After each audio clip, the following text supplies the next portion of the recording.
Bangla media mega রিপোর্টে আপনাদের স্বাগতম। প্রিয়াঙ্কা চোপড়া কি গর্ভবতী?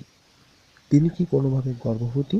নায়িকাদের ঈশ্বর স্ফীত প্যাট দেখলেই এই কৌতূহলটা প্রায় সবারই মাথায় উঁকি দিয়ে যায়।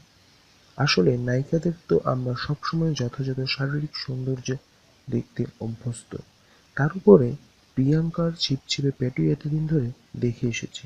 তাই ইউনিসেফের এক অনুষ্ঠানে আঁটোসাঁটো এক পোশাকে তুলে ধরল তার একটু ফোলা পেট। সঙ্গত কারণেই চমকে উঠল সবাই, কিন্তু সবার এই জল্পনা কল্পনাটি ছিল অর্থহীন। এর আগে প্রিয়াঙ্কা চোপড়া জানিয়েছিলেন যে বিয়ের জন্য নয়, কেবল সন্তানের জন্য তার পুরুষ প্রয়োজন।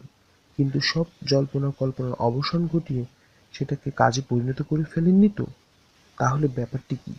নায়িকা হিসেবে প্রিয়াঙ্কা কি জানেন না তার এই অল্প হলেও ভুঁড়ি গ্ল্যামার কোর্সের এক ধাক্কায় কমিয়ে দেবে অনেকটা?